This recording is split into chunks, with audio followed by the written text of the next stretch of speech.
Eh ben salut, c'est Vince, c'est le retour, on est en 2019, j'en profite pour te souhaiter une super année à toi, pleine de musique, pleine de santé, de voyage, pleine de thunes, pleine de meufs ou de mecs, pleine de tout ce qui te fait envie, pleine de tout ce qui te fait vibrer, et puis tout ce qui te rend heureux en fait, hein, quelles que soient ces choses, dans le respect des libertés individuelles de tout un chacun. Lamusicien.fr, oulala, c'est sexy. Au cours de l'année, il y a souvent deux moments qui sont un peu charnières, qui nous permettent de nous relancer.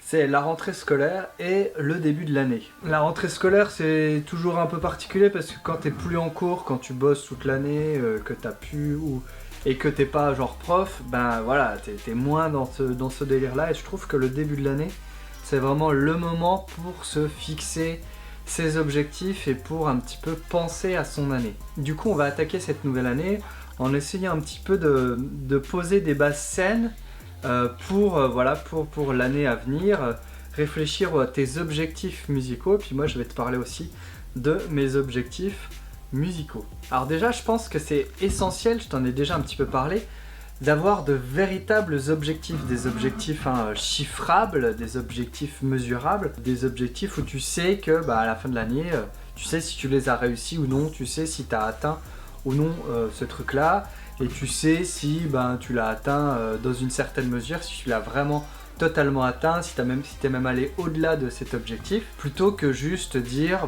je sais pas, je vais faire de la musique cette année. Cette année, je vais faire plein de musique. Ça veut rien dire. Avoir un vrai objectif, c'est vraiment ce qui va aussi, c'est on va dire un premier pas si tu veux pour atteindre justement ces envies que tu peux avoir en toi de faire plein de musique par exemple, qui est un des gros leitmotifs de cette chaîne, et c'est pas pour rien parce que c'est comme ça qu'on progresse. Et c'est comme ça aussi qu'on se donne envie et qu'on fait grandir notre envie. Alors avoir des super objectifs, c'est bien, il faut être ambitieux, mais surtout il faut avoir des choses qu'on peut mesurer, et surtout des choses sur lesquelles on est seul maître à bord. Hein. Si c'est espérer qu'une tierce personne fasse X ou Y pour nous, si c'est espérer que, je sais pas, on soit signé dans un label, si c'est ce genre de choses-là, c'est un peu plus compliqué déjà parce que y a plein d'impondérables, il y a plein de personnes extérieures en fait qui sont qui vont intervenir dans cet objectif-là. Du coup, je pense que c'est important plutôt d'avoir des objectifs sur lesquels toi tu as un vrai impact, et ceux qui vont ne dépendre que de toi, que de ton groupe, que de ta propre personne, et pas d'un cercle extérieur. Alors évidemment, si ton but par exemple c'est de faire 50 dates cette année, il va forcément aussi y avoir l'aspect extérieur, sachant que tu vas avoir les professionnels, les propriétaires des salles ou des lieux dans lesquels tu es susceptible de jouer. Voilà, c'est des gens qui vont être mis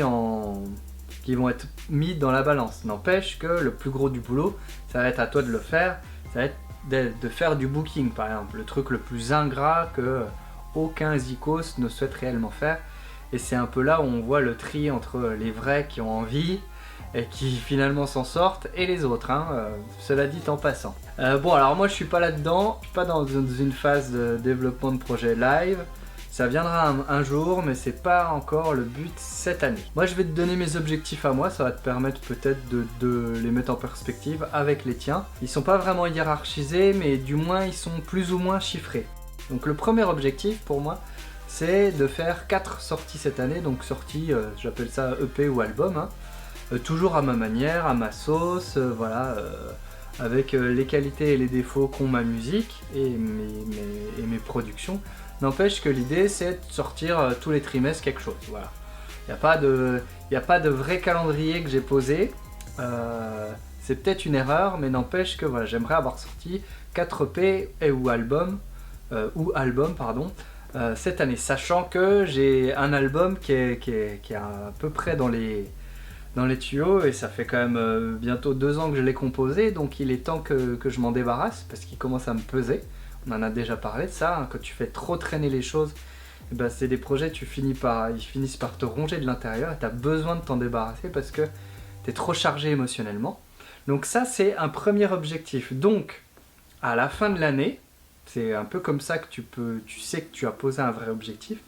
À la fin de l'année, j'aurai sorti 4 EP. Ça, c'est une manière de poser un véritable truc. Et comme ça, le 31 décembre ou le 1er janvier 2020, déjà en 2020, putain, et là, je pourrais dire, ok, j'ai mes 4 EP qui sont, voilà, que tu peux aller écouter sur iTunes, par exemple. Ça, c'est du concret que j'aurais uploadé et dont je me serais débarrassé et auquel les gens auront accès, même si c'est juste 50 personnes. Ça, je m'en fous. Moi, je suis pas dans un objectif de chiffre, je suis dans un objectif global de produire beaucoup de musique. Ça, c'est le premier objectif. Le deuxième objectif, c'est de lancer un projet en français. Du coup, ce serait pas forcément un projet sous mon nom, c'est un projet que j'ai beaucoup travaillé, on va dire, dans ma tête, sur lequel j'ai posé pas mal de bases artistiques, pour lesquelles j'ai déjà quelques titres. On en a composé d'autres, notamment avec un pote là à la fin de l'année dernière. Du coup, à voir si on lance ça en mode duo ou en mode solo, je sais pas, Raph, dédicace, bisous. N'empêche que ça, c'est un gros projet qui moi me tient à cœur, que j'aimerais lancer pour me confronter un peu à la langue française, refaire des choses en français. Du coup, l'objectif que j'ai posé concrètement, c'est à la fin de l'année avoir sorti un premier EP en français. Et donc ce premier EP, il fait partie des 4 autres dont j'ai parlé auparavant. Voilà. Mais du coup, ce serait quelque chose sous un autre nom que mon nom à moi, Vincent Radji. Voilà. Un troisième projet vraiment qui me tient à cœur, c'est un projet de beatmaking. Ça fait très longtemps que j'écoute du rap, que je fais des petites instrus à droite à gauche. Et quand je dis très longtemps, je te parle de l'époque Pros Combat, tu vois. Donc ça, c'est l'époque vraiment des anciens, quand moi j'étais en CM1, un truc comme ça. Bref, du coup, l'idée là, c'est de produire beaucoup de musique, mais de la musique, on va dire, facile entre guillemets. Attention, je dis pas que le beatmaking c'est facile, etc. Mais c'est une musique qui est assez simple. Déjà parce que, pour moi en tout cas, déjà parce qu'il n'y a aucun aspect de voix. Et puis il y a l'aspect assez répétitif des choses. Ce qui fait qu'on est plus dans une quête de minimalisme et d'efficacité. Et c'est en ça que c'est difficile, je trouve, le beatmaking. N'empêche que voilà, pour moi c'est un vrai projet de sortir comme ça sous un nom de plume aussi, des instrus. Puis voilà, voir si les gens sont intéressés pour poser dessus, etc. Mais c'est vraiment un truc qui me tient à cœur depuis longtemps. Et puis il y a un côté assez, on va dire, libératoire, bref, dans le fait de créer comme ça des petits morceaux, c'est des petites pastilles un peu musicales, mais de pouvoir les créer assez facilement finalement avec un casque, un mini clavier, puis une session Logic, tu peux déjà faire de belles choses, et puis proposer des choses intéressantes. Voilà, et l'idée c'est de mettre ma sensibilité, moi que j'ai en tant qu'auteur-compositeur, tout ça, bah, dans cet aspect un peu plus hip-hop. Alors moi je suis plus dans un délire un peu boom-bap, ce genre de truc là, mais avec quand même un côté un peu électro, peut-être un peu froid, un peu nordique quelque part. Donc voilà, essayer de mettre tout ça dans une esthétique, et du coup pour l'objectif chiffrable, c'est d'avoir sorti à la fin de l'année 50 instrus, donc d'avoir genre un mini-site sous un nom. Enfin, tout ça c'est déjà dans ma tête et tout, j'ai plus qu'à le cristalliser en vrai, et donc avoir un petit site avec 50 instrus à la fin de l'année. Je pense que c'est largement faisable. C'est pas, voilà, je m'étais mis à la fin de l'année dernière, en une semaine j'en avais fait une douzaine, donc voilà, c'est des choses qui sont largement faisables. Les 12 elles sont pas bien, il y en a 3 que je trouve bien et qualitatives, mais peu importe. L'idée c'est vraiment voilà, d'avoir une espèce d'exutoire sur lequel je sais que je peux poser de la musique comme ça, et une musique purement instrumentale sur laquelle j'ai pas une prise de tête sur la voix, le texte, les prises de son de voix, le mixage de la voix, qui est un gros morceau dont on va parler plus tard je pense cette année. Donc voilà un peu pour mes objectifs musicaux pour cette année. Donc tu vois qu'ils sont vraiment chiffrables, quoi. Il y a le fait d'avoir 4 sorties, dont une sortie en français, de sortir aussi 50 instrus, pareil sur un projet parallèle.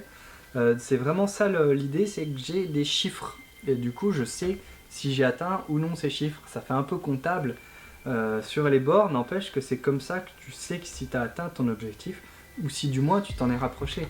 L'idée c'est pas de réussir quoi qu'il arrive à les objectifs, et donc de bâcler le travail, mais ça me donne plus une direction concrète à suivre pour cette année, et où je sais, quand je vais arriver au mois d'août, si j'ai toujours pas sorti de je sais que je suis dans la merde par rapport à mon objectif, et qu'il est peut-être temps de sortir les doigts et pour au moins sortir quelque chose, parce que ça va pas du tout. Et surtout une dernière chose, c'est le fait de l'annoncer publiquement, de te l'annoncer à toi, bah ça m'engage aussi quelque part, parce que bah, ils vont se dire c'est quoi ce branlot qui donne des conseils mais qui les applique pas pour soi, si jamais je sors rien cette année, tu vois. Donc ça m'oblige en m'engageant socialement parlant, en tout cas autour de moi, à faire quelque chose, puisque sinon voilà, c'est un peu la loose, et puis les gens ensuite ils te demandent des nouvelles et ton projet, ton machin, et si t'as rien avancé, si t'as rien fait, au bout d'un moment les gens ils finissent par se lasser et puis par ne plus ne plus croire en toi, ou en tout cas si tu veux, c'est un aspect qui est non négligeable dans l'engagement vis-à-vis de ses objectifs, que cet aspect de pression sociale, mais je t'en ai déjà parlé. Donc voilà un peu pour mes objectifs. Après, il y a d'autres choses que j'ai en tête, mais dont je te parle pas, peut-être qu'on en parlera plus tard. En tout cas, voilà, notamment ces deux projets français et beatmaking. Ça va être l'occasion aussi d'autres vidéos sur lesquelles je vais un peu te montrer les coulisses de ces projets-là, un petit peu ce que je mets dedans, et puis ma manière de les aborder.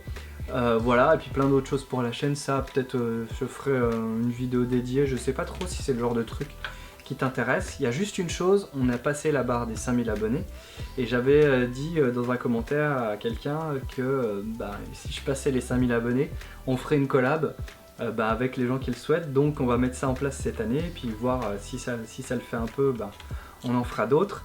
Donc voilà, pour un peu les objectifs musicaux, pour moi cette année, et surtout je t'invite toi à prendre un vrai temps pour te poser et puis réfléchir vraiment à ce que tu veux, et puis noter concrètement 1, 2, 3 objectifs musicaux pour toi, et des objectifs vraiment quantifiables, que tu peux mesurer, sur lesquels tu sais si concrètement tu les as atteints ou pas, tu sais si concrètement tu as réussi ou non ton objectif, si tu t'en es rapproché ou non, et pas quelque chose d'assez flou comme je veux faire des concerts, comme je veux sortir des titres, je veux j'en sais rien, placer une instru, enfin c'est des trucs, c'est flou quoi. Et surtout il y a plein d'objectifs en fait sur lesquels tu n'es pas seul maître à bord. Donc des objectifs sur lesquels tu es maître à bord et que tu peux quantifier, je t'invite à me les mettre, à me les noter si tu le sais déjà dans les commentaires. Et puis à réfléchir en tout cas à tout ça. C'est vraiment le début de l'année, c'est vraiment le moment de poser des grandes lignes directrices, et puis des choses, profiter un peu de l'élan de motivation. Et je parle pas de résolution, je parle justement de poser un élan de motivation, puisque c'est cet élan de motivation qui derrière va te permettre de passer à l'action, de poser des actions concrètes pour atteindre cette direction, ce cap que tu te fixes. Voilà, donc tu me le dis dans les commentaires, réfléchis à ça en tout cas. Je te laisse, fais plein de musique, encore une bonne année, ciao.